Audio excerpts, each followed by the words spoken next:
Welcome to Cyber909, your source for wit and wisdom in cybersecurity and beyond.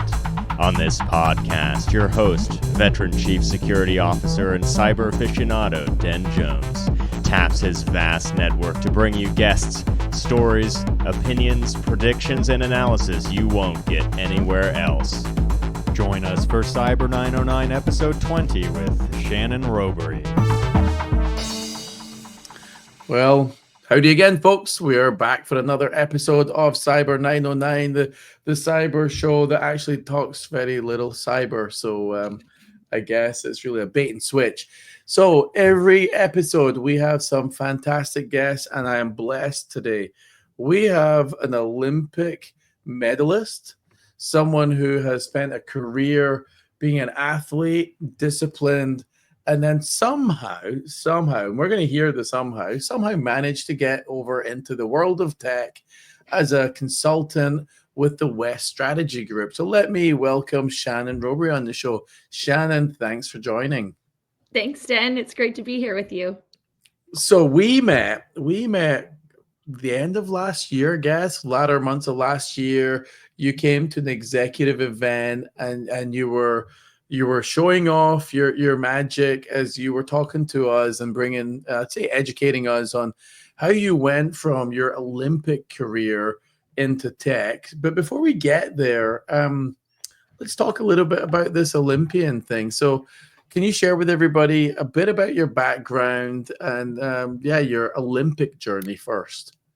Yeah, I started out in track and field. I really started out in Irish dancing. That was kind of my beginnings as an athlete back in my kindergarten years. But I started running in high school, and I spent the first part of my professional career as a pro athlete in track and field. My main event was the 1500, and I competed in 3 Olympics: Beijing, London, and Rio. I have a medal from the London Olympics. I set American and world records throughout my career. And what I'm most proud of is I spent a decade ranked top 10 in the world. The reason that is what I'm most proud of is because I think it speaks to the ability to build a strong team, to be resilient, to kind of ride the highs and lows and create balance in my life. And, those were lessons I had to learn along the way. They weren't ones that were kind of obvious at the outset.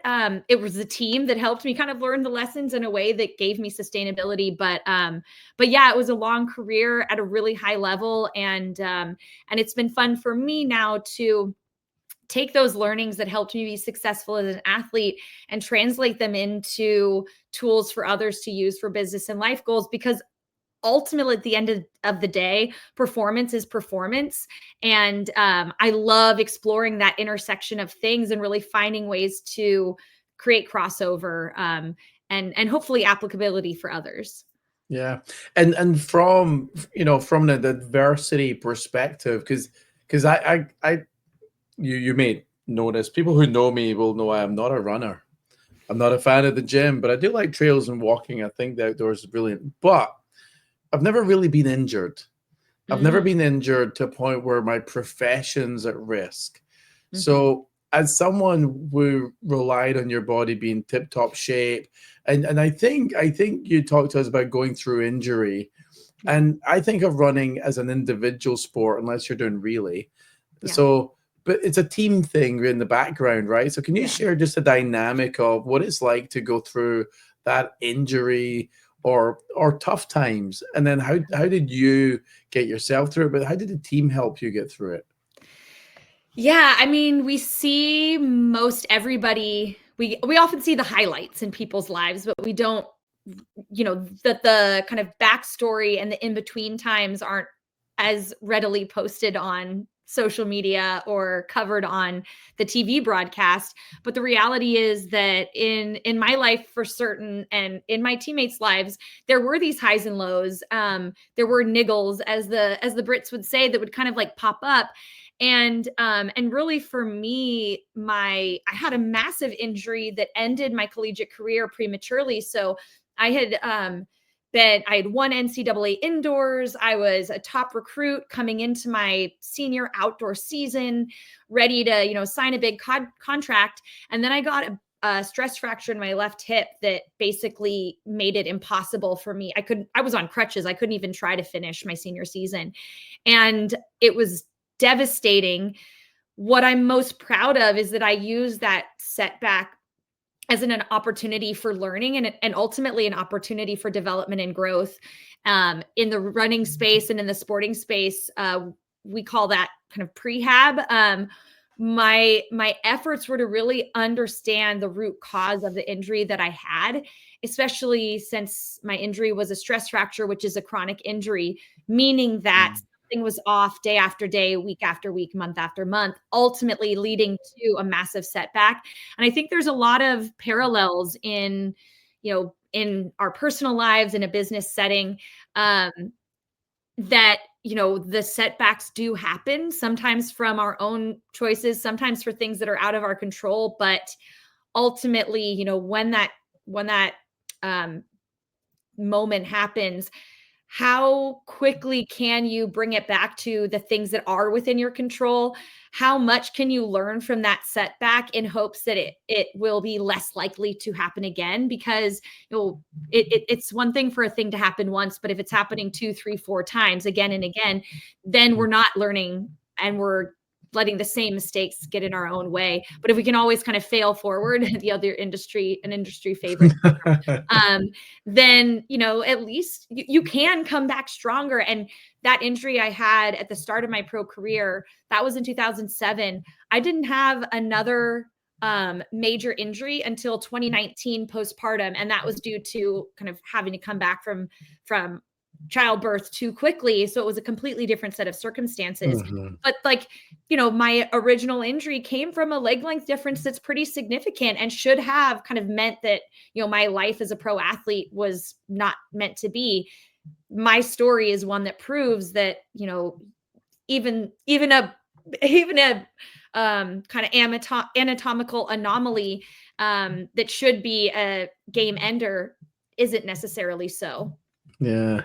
I was just thinking, as you were saying that, the emotional strength to go through the devastation of what you think is a career-ending injury, and how did you cope with that emotionally? Or I'll twist it another way: what advice would you have for someone that is struggling emotionally to go through something like that?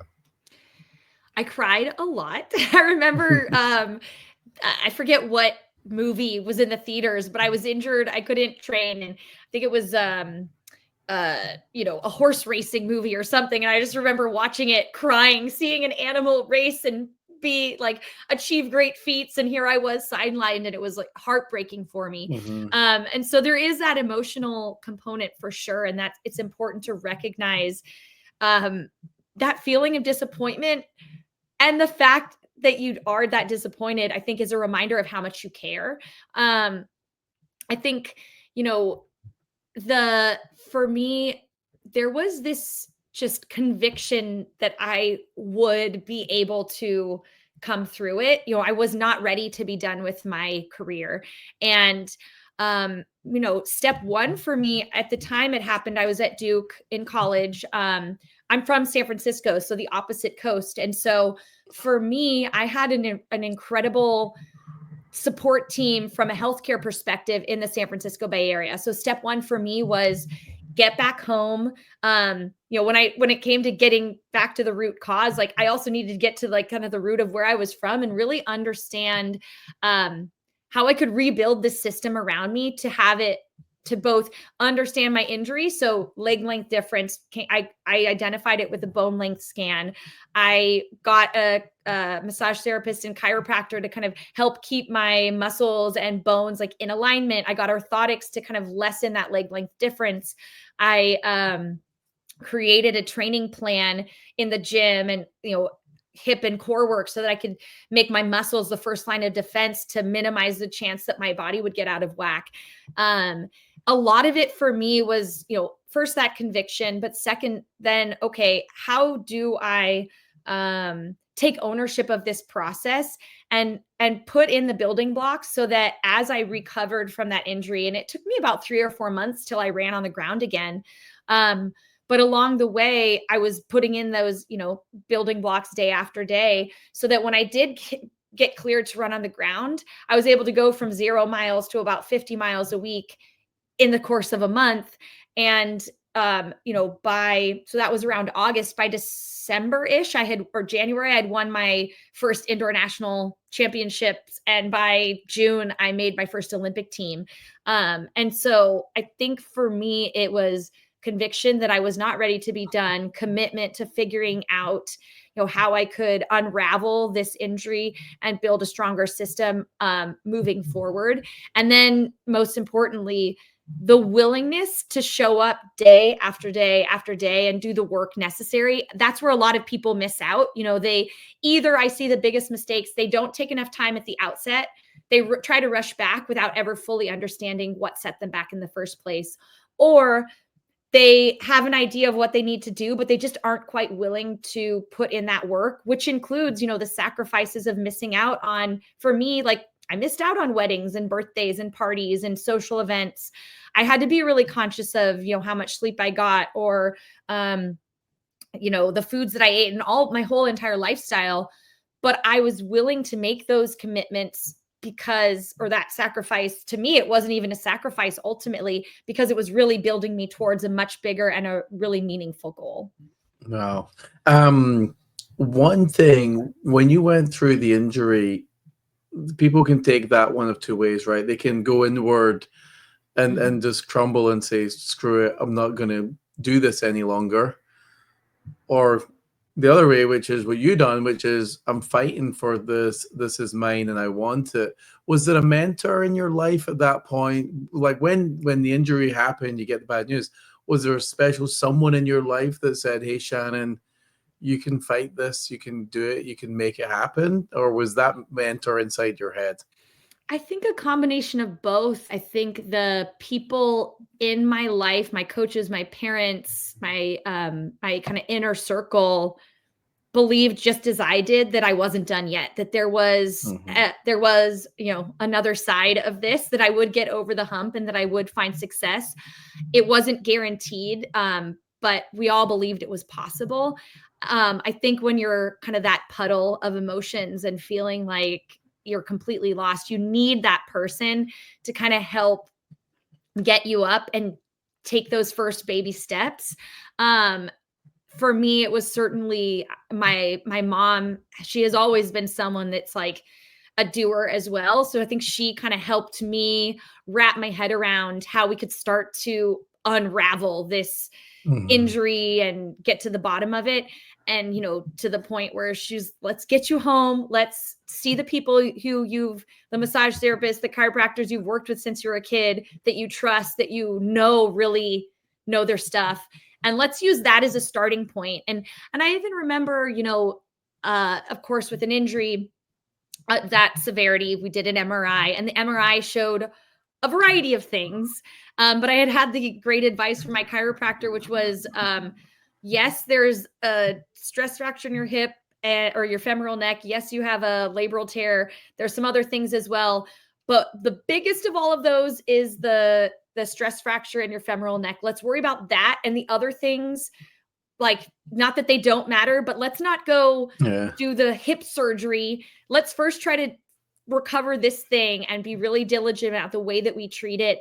And if it's still an issue, then we'll deal with that next, but sort of helping me to prioritize like where to put my time and energy to. So that's where that team around you, even when it is an individual sport, that team around you really helps you see through like kind of all of the different variables coming at you and give you that support and guidance to kind of focus on operation critical and kind of drawing that path forward to really focus your energies on the most productive actions.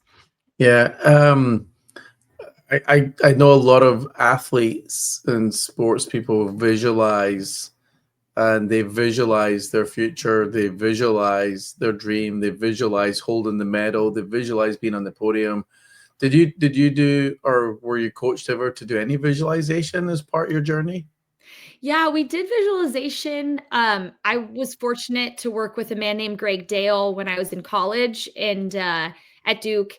And he was my first exposure to sports psychology. Now I think it's called sports performance.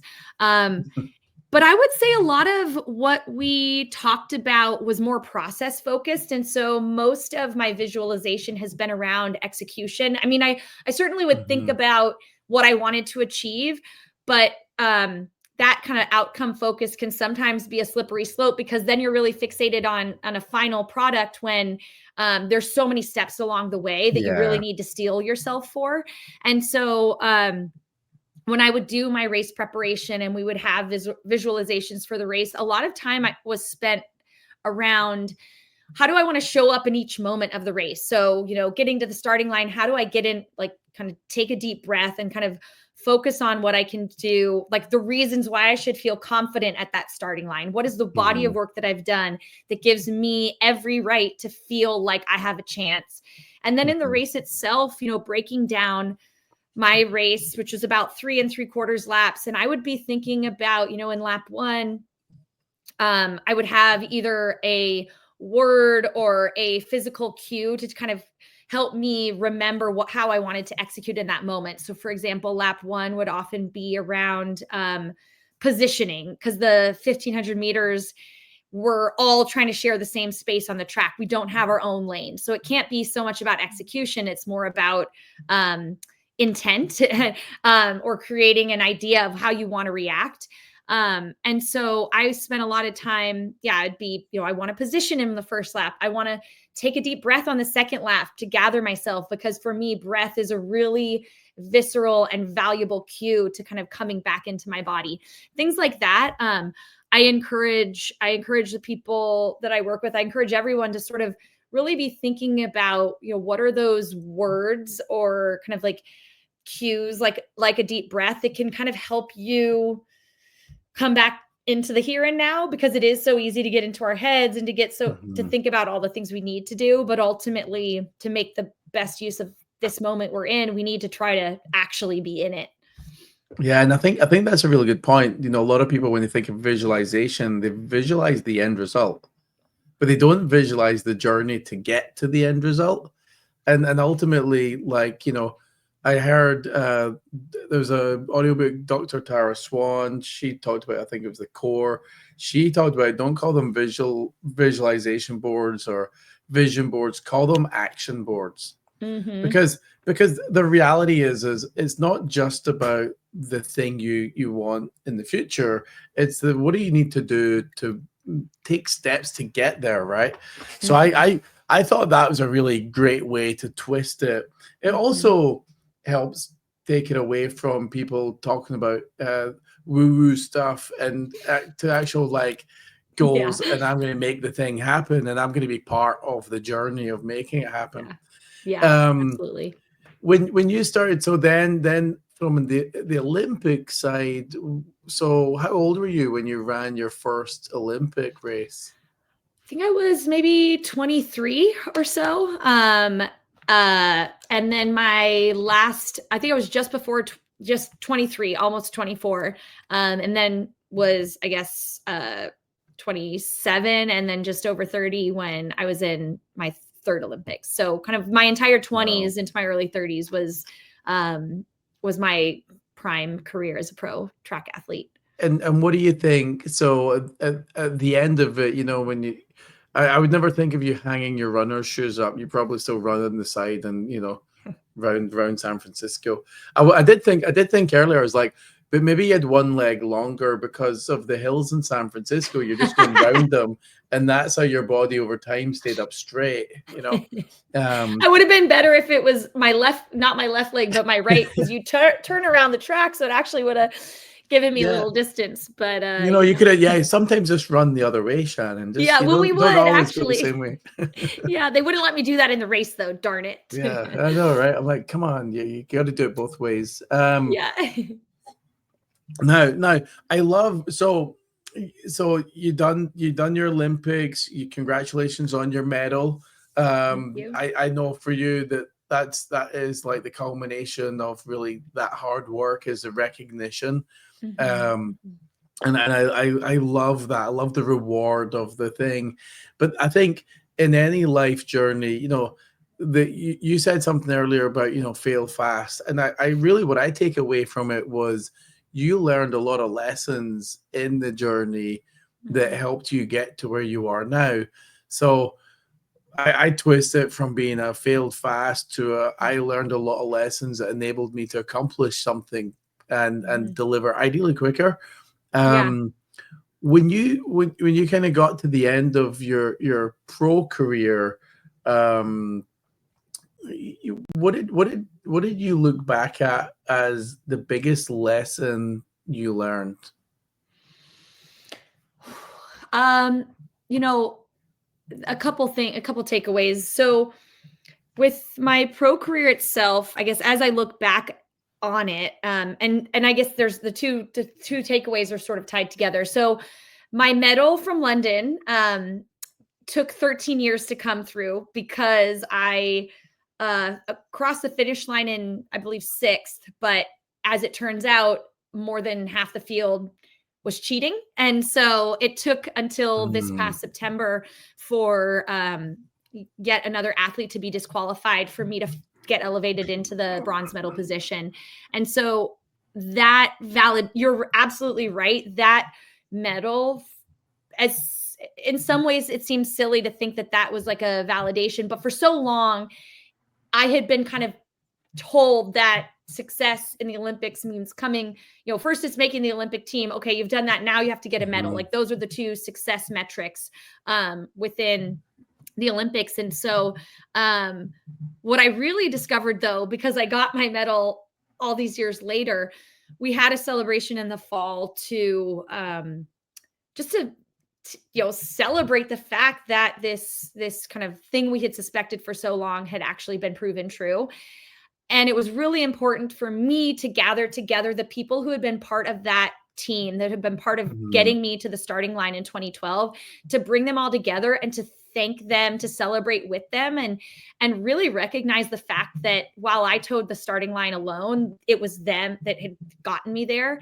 And I think the biggest takeaway I have from that pro athlete career was the investment in people and the investment in team.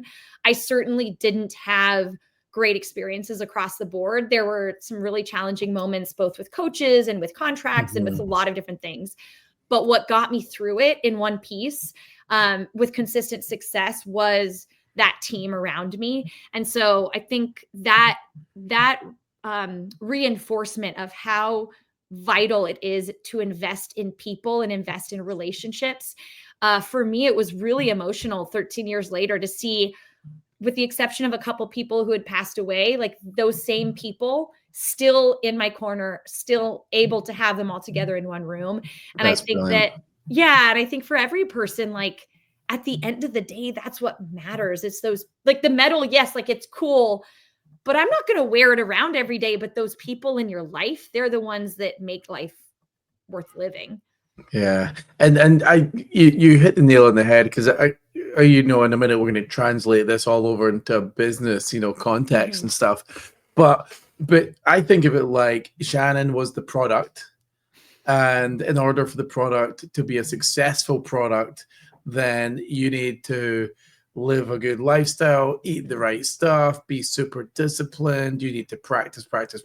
I mean, and then there's the army of people around you, and that also aids and supports you in the journey as well. But on top of it, then you've got all these other people that want a little piece of you from, different contracts or business or sponsorship or like all that shit that just goes along with it. So I always think of it like, in any time there's money involved, I guess, right? There's always a bunch of people that are there for the right reasons. And then there's what I would even say is the bigger tail of people, which is usually just trying to like get a piece of the action. I know that through my journey of being a musician and working for record labels, and when I hung my boots up, the equivalent of that as a musician who is working for labels, I remember a magazine article that said, I was giving up, right, or getting out of the biz, and And they were friends of mine, so I worked with them on the article. But what was really interesting was back in those days, I was a little answer machine. I used to get about 20, 30 messages a day on that answer machine. And then after that article came out, I'd probably get about 2. Right. And I'm like, sweet, now I know who my friends are, right? Yes. You see through the challenging moments, you really, it's brutally painful when the people you thought were in your corner turn out not to be. But that is an opportunity to really have clarity on who is on board and who you should invest in. Like, if you are ever challenged, pay attention to the ones who show up and make sure that you invest in those ones moving forward, especially in the good times, because it is so blatantly clear the people who really have your best interests at heart when something goes wrong. Yeah, absolutely. And when it's funny because one of the things that I recognized is even when I was in my role at Adobe or my role at Cisco, the number of people who are your friends are larger than when you go to this little rinky-dinky startup and you don't have the same budget. So it's really get interesting. Something from you. Yeah. So and I heard this in another podcast actually, and it, oh God, it just hit me like a hammer on the head. And it was basically is you're not the one they want. They want the director of enterprise security. They want the CIO, or they want the title, the person in the title at that company. You could have the same title at a shitty little startup with no budget. They don't have the same interests or love. And I can tell you there's a lot of CEOs in the Valley that would reach out to me when I was running those big teams at Adobe and Cisco. And you can't get them on, you can't even get them to reply to a text message now. So it's that was an eye open, not really an eye opener, but I guess it was a little bit. And now you bridged the gap. So let's talk about how did the opportunity come around for you to go from the ex-Olympian into leadership technology space? Well, I guess in a way it ties to what you just said. What you were saying reminded me of the fact that the short-sightedness of investing in of being interested in the title as opposed to the person, because if you're in it for the long haul, if you are building a legacy, those small actions, you never know where they can lead. And the simple act of being genuine and authentic and building strong relationships, especially in cybersecurity, especially in the sporting space where, everybody knows each other, that legacy carries with you and will create opportunities. And so I met Bob West, who's my business partner at West Strategy Group, back in 2017. I was still racing at the time. And we just had a conversation, just a friendly conversation about nothing with nothing expected, but his mother's Mexican, my husband's Mexican, shared passion for track and field, genuinely wonderful person. And he was working in cybersecurity. So I definitely had no business interest. And in 2017, it was like not at all a space I was trying to get into. But that friendship turned first into a mentorship where he just was generous with his time, giving me advice as I transitioned to my next career after professional sports, and, helping me navigate first that who am I if I'm not an athlete, really being able to define how my accomplishments on the track translated, then navigating, a startup space that wasn't the greatest working environment and having that reality check of corrected expectations of what was appropriate.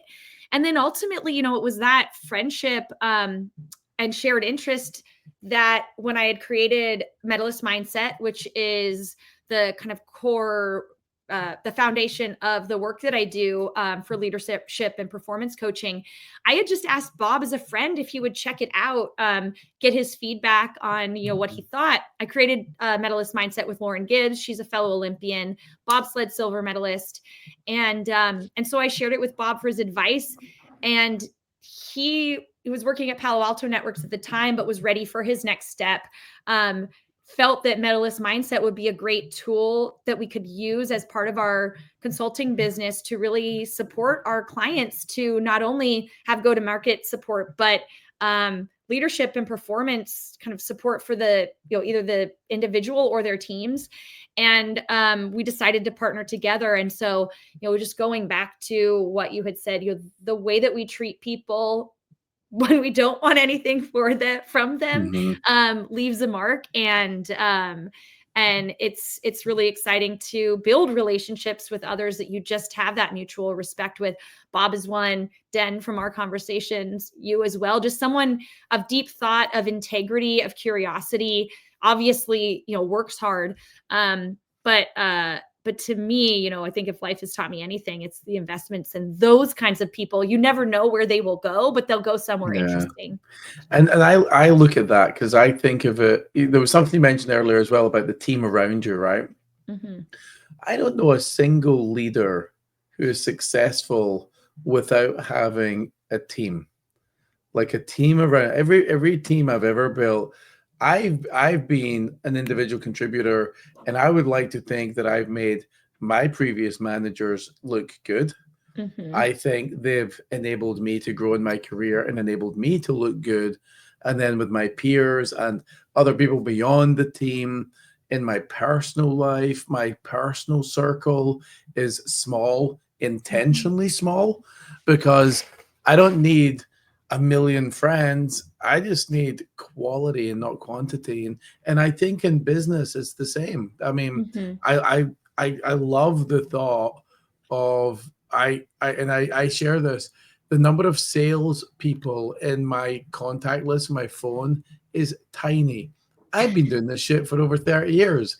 You think more than 12 people who are salespeople who have sold to me. And they can call me up anytime and I'll pick up the phone. Because there's a relationship and trust. I think, and you mentioned it, trust and integrity is huge. Now, the medalist mindset, because you took us through this when we done the executive session with you. I thought it was great. Good enough that I said, hey, Shannon, I'm Ben. I would love to be your friend. And have you on the show and all this stuff. So why don't you share with everybody, some of the concepts or takeaways from that? Yeah, thank you. So medalist mindset, like I said, Lauren Gibbs and I created it, and it really was it developed organically from the work that we were already doing with clients. She and I individually and independently, we're just working with business leaders, sharing our experience as a professional athlete, sharing tools that we had used. And the same kind of tools kept popping up. And as Lauren and I, we had worked together at a sports tech startup. We had both since left that startup, but we stayed in touch and kept having conversations about, there really needs to be a better kind of tool out there to take athlete sports performance tools, but speak about them and apply them to the business context, apply them to goals at large. I think that sports tends to be the testing ground for new concepts and new tools because that 0.5% or 1% of difference between a medal and no medal means that people are willing to try new things. And the pressure of performance, you think of a product of me, the athlete, as a product. I only had one day every 4 years where I could, succeed as that product or not. It was so that the margins are so thin. And so, Lauren and I, we spent time talking, really trying to distill down all of these tools into 5 keys. And what was fun for us is that our backgrounds into sport and into our Olympic medals were so different. Mine was more traditional in that I signed I had a college scholarship at Duke. I signed with Nike right out of college. I had a pro career that lasted 3 Olympics. Lauren had worked in corporate until the age of 30 and decided to, on a whim, see if she could make an Olympic team, and then went on to get a silver medal. And so what we felt was fun was if we could, with very different paths and with very different client sets, kind of distill down these 5 keys and make them actionable as well, that we felt like there was a really there would be good applicability for others. And so the 5 keys that we have are mind, which is all about, goals. So how do you set a goal? Why do you set a goal? What is it that you're trying to achieve? We call that, what is your Olympics? Because we think that every person has the ability to achieve at the highest level. It's just about really identifying, what that goal is. And in order to identify that goal, you have to understand like what motivates you and why you want that goal, because that's what will carry you through the highs and lows. Foundation is a second key, and that's about kind of getting to the understanding yourself. Are there things that tend to pop up along the way, and can you address them at the outset so you minimize their chance of causing challenges or setbacks later? The third key is mind. How do you show up mentally controlling the controllables when you're in a challenge situation? Routine is the fourth key, and that's about, how do you spend your day to day? Are you really conscious of how you spend the 24 hours that you have available to yourself? Mm-hmm. Can you set yourself up in a routine throughout the week, throughout the year that is productive and also sustainable? And then the fifth key is team, and the kind of conversations we have with clients around that is, both how do you communicate what your goal is to the team so they can understand and be on board? How do you also have, like we had said earlier, these tough conversations with people that maybe were important in your life before, but aren't really up to the challenges ahead or aren't really meant to be part of your team moving forward. And thinking about all of these steps, goal setting through execution as a flywheel, where ultimately the team is that first line of defense when something goes wrong, that helps you get back up and set that goal again and go through the whole process. That's so we went through it, and I thought as I was going through it, I was like, there's so much common sense, but there's so much but common sense isn't very common, I think, probably at the end of it. But yeah, there's in the book there was so many nuggets and little gems and common sense, and it just, if you're really going to sit back and think about how to do it right, then I'm like, this would be a good 5-step to follow exercise. And so you guys do this with a lot of executives. What do you, when you ask for feedback from your clients, what's the feedback like, and what do they see as the benefit or the result? Similar to what you said, the kind of the simplicity, but the clarity of it, I guess. So really, and that Lauren and I spent months trying to distill it down in a way that felt kind of straightforward and applicable and relatable, but set up in a way that was really thoughtful. So it builds you hopefully into a position where you're feel like you're well on your way towards achieving the goal that you set. I think oftentimes between the goal setting and like the achievement doesn't happen because the goal is set, and then it feels really overwhelming to figure out how to get forward action. Part of the way that we created our workbook that supports the work we do with clients is it's an overview of the concept, a personal story to hopefully make it relatable, and then a worksheet paired right next to it with the goal that people can immediately take action. I think a lot of the self-help or performance tools out there will talk about concepts, but don't necessarily provide actionable ways for that participant or that reader to start to unpack like how they can apply that to their own lives. And we were very action oriented in the way that we created medalist mindset, because we know that if you don't have those kind of steps to get it going, that behavior will never change and the action won't happen, and it'll stay in there as a concept, but not as actually a deliverable. Yeah. And I thought of it as a tool as well that could be used to bring focus. Because I think sometimes when we're doing, like, I'm building a business, you guys are running your business, when you're doing these things, sometimes you just kind of forget to stay focused on the prize. Yeah. And if you have this thing, this you call it a worksheet, I'll call it a cheat sheet. Really. If you have it in front of you and you refer to it, not necessarily every day, but if you refer to it on a regular basis, it's going to remind you what's important. It's going to remind you how you built the foundation or how the foundation needs to remain in place. Because sometimes these things, they crumble away because you lose sight and you don't nurture them as well. I was thinking, I'm like, oh, I wonder when you're going to write the book. There's probably a book in the works. There should be a book in the works. Is there a book in the works? Yeah, there's we're trying to collect more stories from different walks of life, because the workbook itself has a lot of our personal story, or is exclusively our personal stories from Lauren's and my journey to through the Olympics and the learnings along the way. And the goal for the book is, we don't have a contract signed. I do have a publisher I'm working with on a different book. So we're kind of putting it out there for feelers, but our goal is to provide more examples of how this crosses over. I think that there's a lot, that kind of idea of the parables.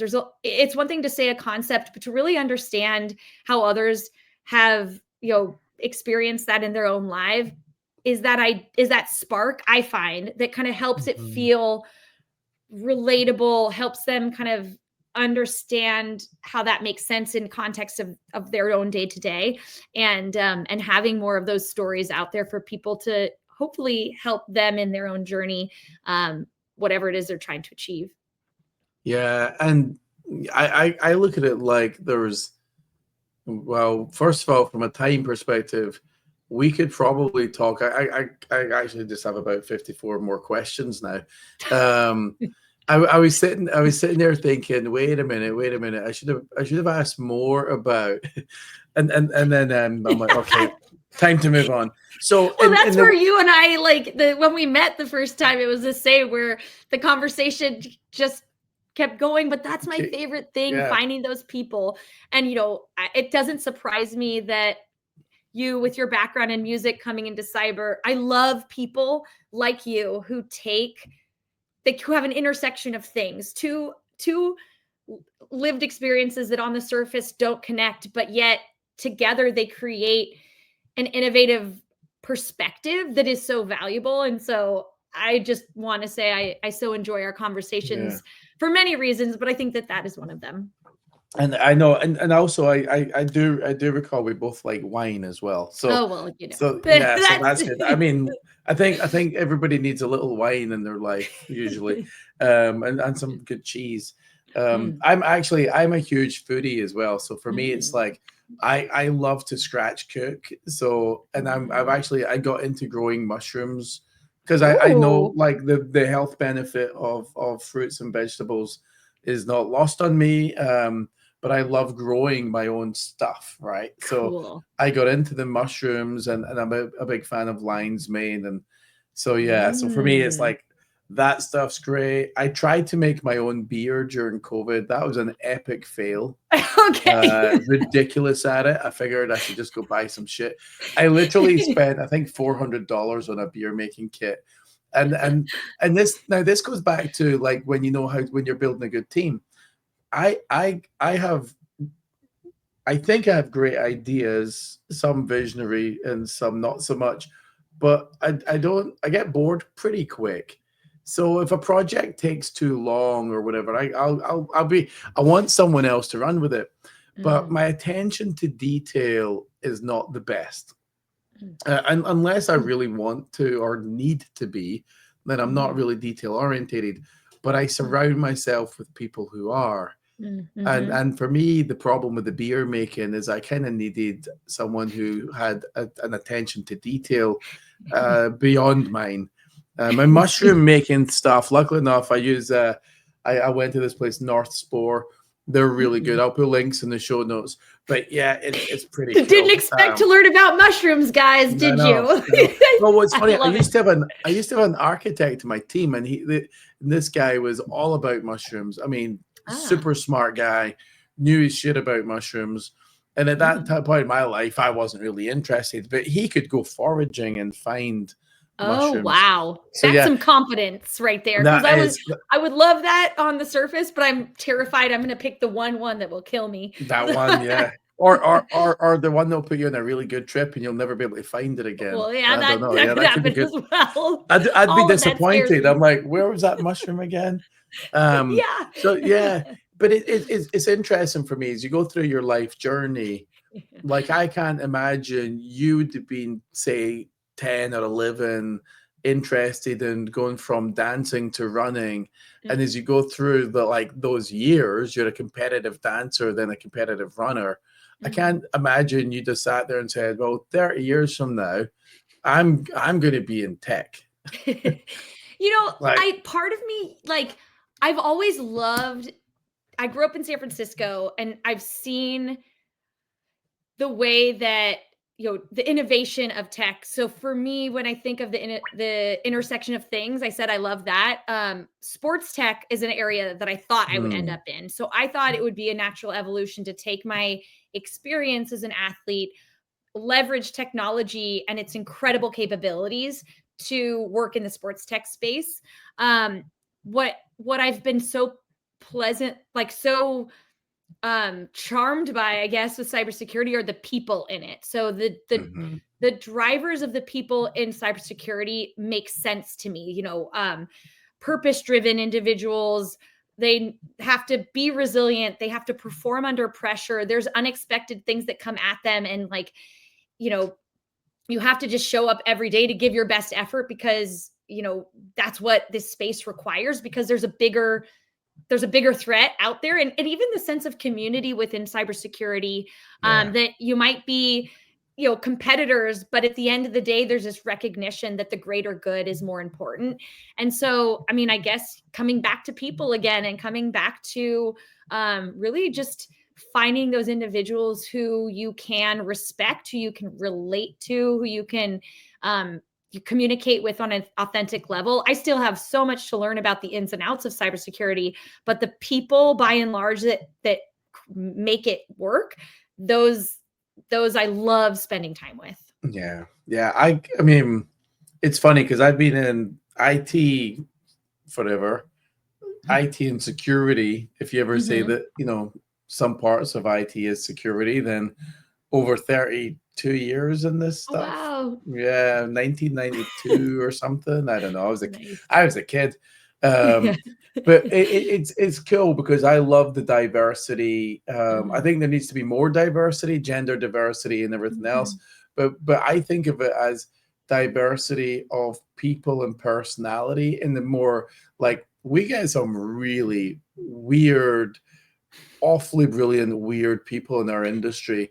And I love when I go to DEF CON, just seeing all the different types of people, like the clothing, the Yeah. hairstyles, the tattoos, the music. There's a whole music scene as part of Mm. like DEF CON that I love. Oh. Um, Mhm. and yeah, so for me, it's fun. And the conversations, I think there's like the guy who does the mushrooms, or there's just so many different people with different personality types, which I just love it. It's brilliant. That's um cool. and then I meet people like you as well, right? It's like, holy Yeah. shit, there we go, an Olympian. So who'd have known, right? um Yeah. but I think it's great, and I think it takes all these disparate, diverse backgrounds and thought Mhm. leadership to come into the industry to help bring freshness and vitality to Mhm. it. Mhm. Um, we focus, and it's funny because when I first started doing podcasting, I was at Banyan Security. We done about 34 something episodes, and I Wow. kept thinking, it's like, oh yeah, let's cool, we'll dissect that breach and we'll talk about this breach. And a Mhm. lot of the times, my leadership wanted us to talk about breaches, especially the ones that our technology would solve or prevent. And that was cool because I had a lot of faith in that technology. They built a great product. But Mhm. I love the fact that I can do this now, because one of the things that I'm trying to really raise is more about how we thrive, how different people can bring different things to the industry. Mhm. More about our brand, more about emotional health and well-being. Over the weekend, we just launched a podcast about wellness with a wellness coach talking about, yoga and meditation. And like Mel Reyes, he's an executive coach. He's a veteran CIO and CISO, and we talk about like vision boards and manifestation and shit. Yeah. The reality is I think, there's a huge amount of room in our industry to raise the conversation of the emotional side of it. So the not techie side, but all the other stuff. Because you don't become a leader. You don't become a leader just because you're a good coder. Yeah. Or you're a good you researcher. can't last. You can't last. And I remember when I came out, I had that injury in 2007, made my first Olympic team in 2008, was just heads down, forward, like full speed, go, go, go. But by year 2, I started to notice like the cracks, like the inability to sustain that intensity. And by kind of year 3, I felt like I was losing the ability to control, when those when I would need a break, like my body would start to decide for me. But because I knew I wanted to build a legacy, because I knew I wanted a long career, for me, that was a trigger to start investing in a bit more of that, assessment in what you talked about, the wellness, the balance, spending time really understanding my year as a whole and where could I kind of plug in some time for recovery. I think even in the business space as well, there's a seasonality to every year. And yes, there's things that come out unexpectedly, but if you've been in a position for 6, definitely 12 months, you should be able to start to understand the ebbs and flows of that year. And you need to make a point of carving out some time for recovery in it, because it's impossible for you to go hard when you really need to go hard if you're always going hard and if you haven't created time and space for recovery. I think of it as like a pendulum. And if you want this pendulum to swing high one direction, you have to allow it to swing high the other. There has to be that balance in it. And so, I think to your point, creating this wellness oriented podcast, it is often treated as a nice to have, that kind of that thought around general health and balance and well-being. But the reality is that it is as essential as the other aspects of the business, because without it, the other aspects will start to have cracks and start to crumble, because the people will not be able to sustain. Yeah, I mean, it's a tough industry to survive in, with the amount of pressure and stress people are under. If you don't take some time for your emotional well-being, and I love that side of it. So I do know that we are about 50 odd minutes into here. So Shannon, I appreciate your time. Thank you very much. I'd love to have you on the show again. I think there's a lot more to kind of cover, especially as you get some book getting published. We should have you on and talk about the next book and the adventure and where this is all going. So hopefully we'll see each other in person again soon. Thank you for your time. It's been great having you on the show. Everybody, Shannon Rowbury from the West Strategy Group. We will put all the links in the show notes so you can check out the business side of Shannon, as well as all the Olympic business. So thank you very much. Thanks, Dan. Thanks for listening to Cyber909. Subscribe wherever you get your podcasts and don't miss an episode of your source for wit and wisdom in cybersecurity.